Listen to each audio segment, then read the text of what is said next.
Hello जी, this is Naseer Ali Mardan from Skylight consulting services. और आज जो आपको मैं इन्फॉर्मेशन देने जा रहा हूँ वो है जर्मनी की शेंचन कार्टे कार्ड, या फिर उसको आप लोग अपॉर्चुनिटी कार्ड भी कहते होंगे। कि बहुत से लोग हैं जिनको आइडिया है कि जो जर्मनी है वो एक अपॉर्चुनिटी कार्ड दे रहा है कि आप वहाँ पर जाकर जो है वो जॉब कर सकते हैं या जॉब सर्च कर सकते हैं, अपने लिए अपॉर्चुनिटीज़ देख सकते हैं।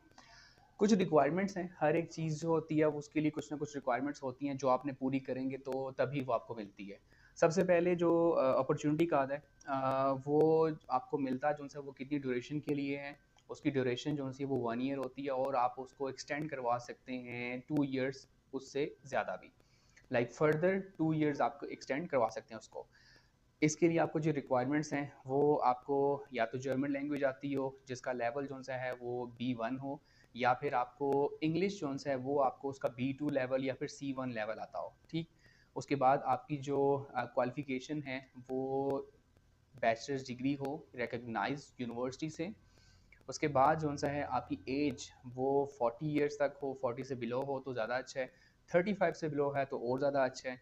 उसके बाद जो सा है आपके आप जो है वो फाइनेंशियली सिक्योर्ड हों, लाइक आपने अपने अकाउंट के अंदर तकरीबन 12,000 यूरो जो है वो 12,500 यूरो, नियरली 40 लाख जो है वो अपने अकाउंट में ब्लॉक अकाउंट के अंदर शो कर रहे हैं।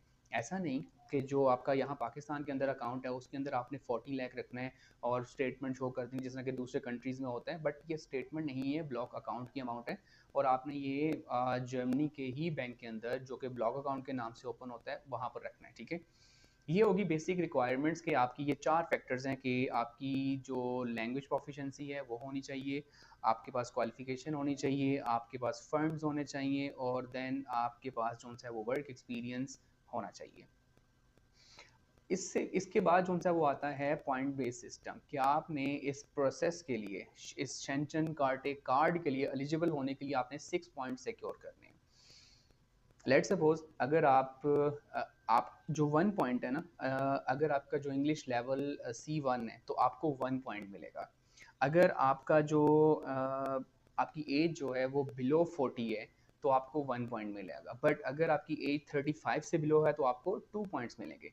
इसी तरह से अगर आपने 2 पॉइंट सिक्योर करने हैं, 2 पॉइंट सिक्योर करने हैं, सो आपको जो सा है वो जर्मन लैंग्वेज का B1 लेवल आना चाहिए।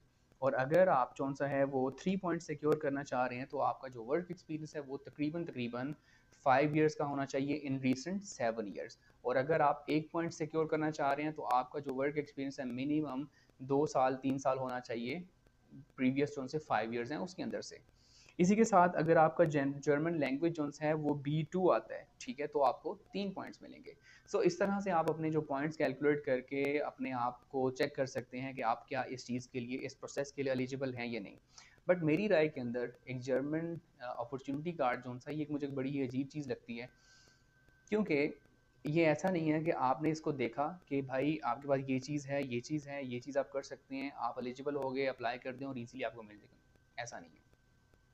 ये प्रोसेस कौन सा है, टाइम लेगा, आपको असेसमेंट करवानी पड़ेगी, आपको आइल्स करना पड़ेगा, आपको अपना टाइम लगाना पड़ेगा। उसके बाद जाके आपने ये पूरा जो है 40 लाख तक की अमाउंट जो है वो ब्लॉक अकाउंट में रखनी है, देन आपको आप सिर्फ और सिर्फ जाके अप्लाई कर सकेंगे अपॉर्चुनिटी कार्ड के लिए। सो हालांकि इससे भी आसान प्रोसेस जो हैं वो अवेल हैं यहाँ पर, जिनमें से आपको जो है वो परमानेंट रेजिडेंसी तक मिल जाती है। This is just an opportunity card कि आप वहाँ पर आएंगे, आपको जॉब सर्च करनी पड़ेगी और आप जॉब ढूंढ सकते हैं। कोई परमानेंट रेजिडेंसी नहीं मिलेगी आपको। इन फ्यूचर अगर मिल सकती है वो एक अलग बात है, हाँ ऐसा नहीं है कि मिलेगी नहीं, मिल सकती है, बट वो बहुत आगे की बात है। इसी के साथ अगर आप कैनेडियन इमिग्रेशन को कंपेयर करें तो वो बहुत बहुत बहुत आपको इकोनॉमिकल प्रोसेस पड़ेगा, आसान होगा, और आपको डायरेक्ट जो है वो परमानेंट रेजिडेंसी भी मिल जाएगी। Thank you.